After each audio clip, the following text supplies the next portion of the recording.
ആകാശവാണി.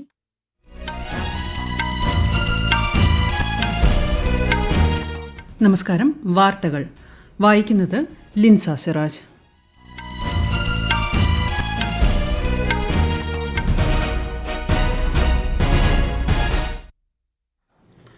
പ്രധാന വാർത്തകൾ.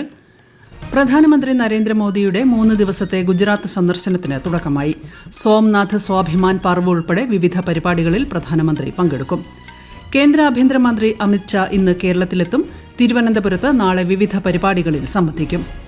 ഗിന്നസ് ലോക റെക്കോർഡ് മറികടന്ന് പരീക്ഷാ പേ ചർച്ച. ഇക്കൊല്ലം പങ്കെടുക്കുന്നത് 4 കോടിയിലധികം പേർ. ലോക പുസ്തകോത്സവത്തിന് ഡൽഹിയിൽ തുടക്കമായി. 9 ദിവസം നീളുന്ന മേളയിൽ 35 രാജ്യങ്ങളിൽ നിന്നുള്ള 1000-ലധികം പ്രസാധകർ.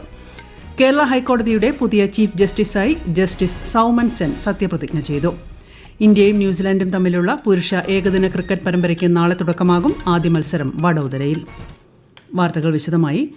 പ്രധാനമന്ത്രി നരേന്ദ്രമോദിയുടെ 3 ദിവസത്തെ ഗുജറാത്ത് സന്ദർശനത്തിന് തുടക്കമായി. സോംനാഥ് സ്വാഭിമാൻ പർവ് ഉൾപ്പെടെ വിവിധ പരിപാടികളിൽ പ്രധാനമന്ത്രി പങ്കെടുക്കും.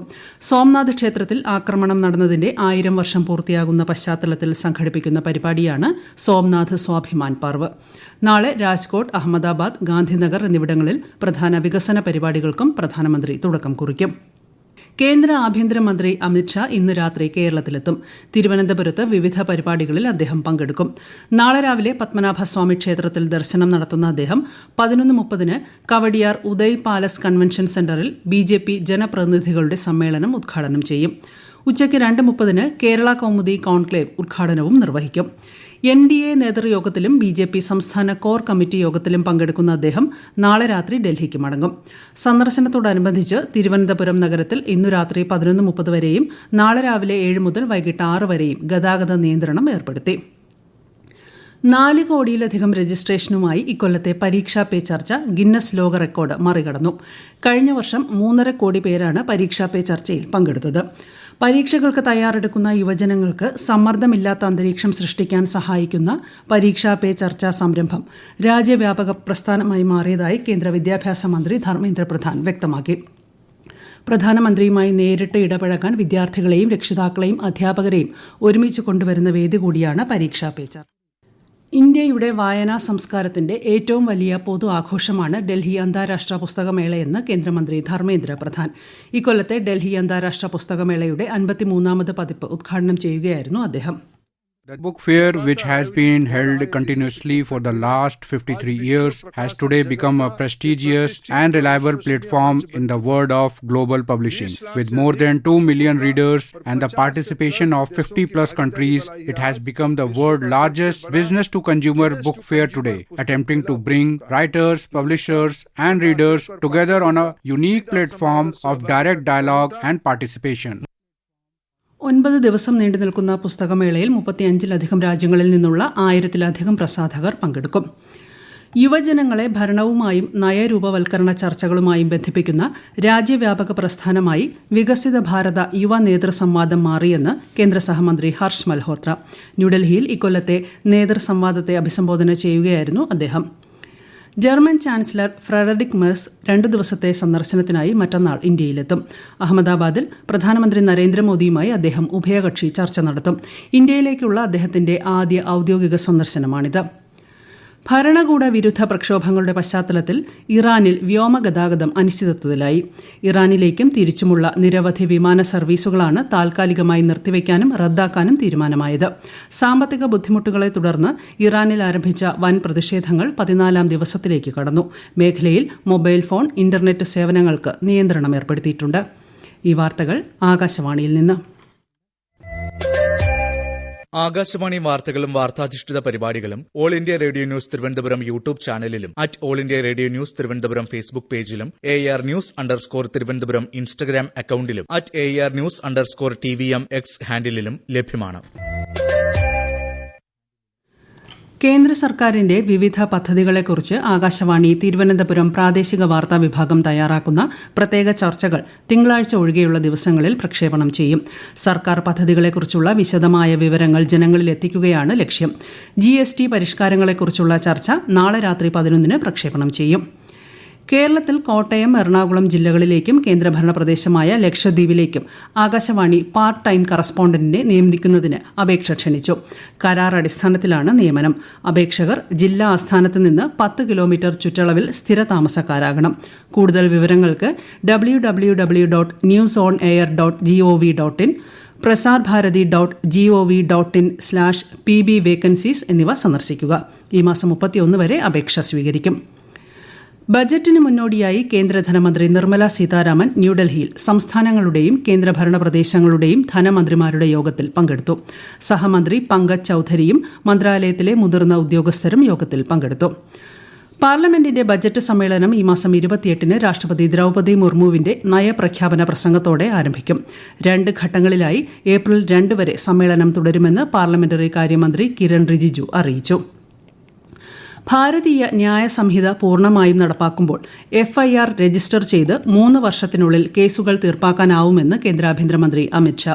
ജയ്പൂരിൽ പോലീസ് കോൺസ്റ്റബിൾ നിയമന ചടങ്ങിനെ അഭിസംബോധന ചെയ്യുകയായിരുന്നു അദ്ദേഹം. പൂർണ്ണമായും സുതാര്യമായ തെരഞ്ഞെടുപ്പ് സംവിധാനത്തിലൂടെ യുവാക്കൾക്ക് ജോലി നൽകുമ്പോഴാണ് ഒരു സംസ്ഥാനം പുരോഗമിക്കുന്നതെന്ന് അദ്ദേഹം പറഞ്ഞു. राजस्थान पुलिस एक प्रकार से देश की सबसे अग्रणी और सक्षम पुलिस बलों में स्थान रखती है. राजस्थान के गठन के बाद राजस्थान पुलिस का भी गठन हुआ और सबसे दुष्कर कानून और व्यवस्था की परिस्थिति जहां पर है ऐसा हमारा राजस्थान है. കേരള ഹൈക്കോടതിയുടെ പുതിയ ചീഫ് ജസ്റ്റിസായി ജസ്റ്റിസ് സൌമൻ സെൻ സത്യപ്രതിജ്ഞ ചെയ്തു. ലോക്ഭവനിൽ നടന്ന ചടങ്ങിൽ ഗവർണർ രാജേന്ദ്ര വിശ്വനാഥ് അർലേക്കർ സത്യവാചകം ചൊല്ലിക്കൊടുത്തു. മുഖ്യമന്ത്രി Pinarayi Vijayan, speaker AN Shamseer, Thiruvananthapuram mayor VV Rajesh തുടങ്ങിയവർ ചടങ്ങിൽ പങ്കെടുത്തു. ജസ്റ്റിസ് നിതിൻ മധുക്കർ ജാംദാർ വിരമിച്ചതിനെ തുടർന്നാണ് ജസ്റ്റിസ് സൌമൻ സെൻ ചുമതലയേറ്റത്. ഇതിനു മുൻപ് മേഘാലയ ഹൈക്കോടതി ചീഫ് ജസ്റ്റിസായിരുന്നു അദ്ദേഹം. സ്ഥാനാർത്ഥികളുടെ നിര്യാണത്തെ തുടർന്ന് തിരഞ്ഞെടുപ്പ് മാറ്റിവെച്ച തിരുവനന്തപുരം കോർപ്പറേഷനിലെ വിഴിഞ്ഞം വാർഡ് ഉൾപ്പെടെയുള്ള 3 തദ്ദേശ സ്ഥാപന വാർഡുകളിലേക്കുള്ള പരസ്യപ്രചാരണം അവസാനിച്ചു. തിങ്കളാഴ്ച രാവിലെ 7 മുതൽ വൈകിട്ട് 6 വരെയാണ് വോട്ടെടുപ്പ്. മലപ്പുറം മൂത്തേടം ഗ്രാമപഞ്ചായത്തിലെ പായിമ്പാടം, എറണാകുളം പാമ്പാക്കുട ഗ്രാമപഞ്ചായത്തിലെ ഓണക്കൂർ എന്നിവിടങ്ങളിലും വോട്ടെടുപ്പ് നടക്കും. ചൊവ്വാഴ്ചയാണ് വോട്ടെണ്ണൽ. കേരളത്തിലെ ആദ്യ സപ്ലൈകോ സിഗ്നേച്ചർ മാർട്ട് കണ്ണൂർ തലശ്ശേരിയിൽ പ്രവർത്തനം ആരംഭിച്ചു. മന്ത്രി GR അനിൽ ഉദ്ഘാടനം ചെയ്തു. കൂടുതൽ വിവരങ്ങളുമായി ആകാശവാണി കണ്ണൂർ ജില്ലാ പ്രതിനിധി KO ശശിധരൻ. തലശ്ശേരിയിലെ ഹൈപ്പർ മാർക്കറ്റാണ് ആധുനിക രീതിയിലുള്ള ഷോപ്പിംഗ് അനുഭവം പ്രദാനം ചെയ്യുന്ന സിഗ്നേച്ചർ മാർട്ടായി ഉയർത്തിയത്. പുതിയ കാലത്തിനനുസരിച്ച് സപ്ലൈകോ വിൽപ്പനശാലകളും പരിഷ്കരിക്കുകയാണെന്ന് ഉദ്ഘാടനം ചെയ്തുകൊണ്ട് മന്ത്രി GR അനിൽ പറഞ്ഞു. കോർപ്പറേറ്റ് റീറ്റെയിൽ വിൽപ്പനശാലകളോട് കിടപിടിക്കുന്ന രീതിയിലുള്ള സൗകര്യങ്ങൾക്ക് പുറമെ സിഗ്നേച്ചർ മാർട്ടിൽ നിത്യോപയോഗ സാധനങ്ങൾക്ക് വിലക്കുറവും ഉണ്ടായിരിക്കും. ഓരോ ജില്ലയിലും ഒരു സിഗ്നേച്ചർ മാർട്ട് വീതം സ്ഥാപിക്കാനാണ് സപ്ലൈകോ പദ്ധതിയിടുന്നതെന്നും മന്ത്രി പറഞ്ഞു. 40 ലക്ഷത്തോളം കുടുംബങ്ങളാണ് സംസ്ഥാനത്ത് പ്രതിമാസം സപ്ലൈകോയെ ആശ്രയിക്കുന്നതെന്നും മന്ത്രി കൂട്ടിച്ചേർത്തു.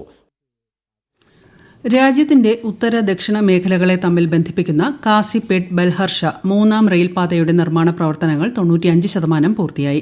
2015-ൽ ആരംഭിച്ച പദ്ധതി തുടക്കത്തിൽ വൈകിയിരുന്നെങ്കിലും വന്യജീവി മേഖലകളിലെ അംഗീകാരങ്ങൾ സാധ്യമാക്കുന്നതിനായി പ്രഗതിയുടെ കീഴിൽ വേഗത്തിലാക്കി.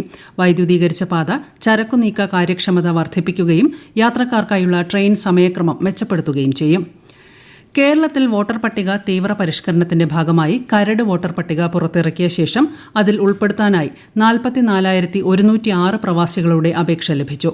വോട്ടർ പട്ടികയിൽ ഉൾപ്പെടുത്തുന്നതിനായി ഫോം 6-ൽ അപേക്ഷിച്ചിട്ടുള്ള 2,16,873 പേർക്ക് പുറമെയാണിത്.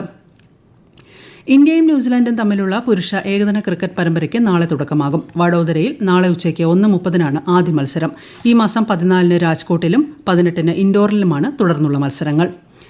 വനിതാ പ്രീമിയർ ലീഗ് T20 ക്രിക്കറ്റിൽ ഇന്ന് നടന്ന ആദ്യ മത്സരത്തിൽ ഗുജറാത്ത് ജയന്റ്സിന് ജയം. UP വോറിയേഴ്സിനെ 10 റൺസിനാണ് ഗുജറാത്ത് പരാജയപ്പെടുത്തിയത്. 2ാം മത്സരത്തിൽ ടോസ് നേടിയ ഡൽഹി ക്യാപിറ്റൽസ് മുംബൈ ഇന്ത്യൻസിനെ ബാറ്റിംഗിന് അയച്ചു. പ്രധാന വാർത്തകൾ വീണ്ടും. പ്രധാനമന്ത്രി നരേന്ദ്രമോദിയുടെ 3 ദിവസത്തെ ഗുജറാത്ത് സന്ദർശനത്തിന് തുടക്കമായി. സോംനാഥ് സ്വാഭിമാൻ പർവ് ഉൾപ്പെടെ വിവിധ പരിപാടികളിൽ പ്രധാനമന്ത്രി പങ്കെടുക്കും.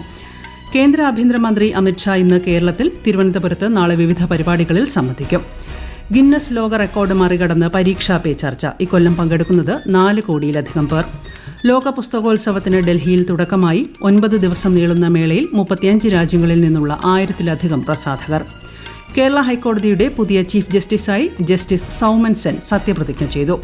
ഇന്ത്യയും ന്യൂസിലൻഡും തമ്മിലുള്ള പുരുഷ ഏകദിന ക്രിക്കറ്റ് പരമ്പരയ്ക്ക് നാളെ തുടക്കമാകും. ആദ്യ മത്സരം വഡോദരയിൽ.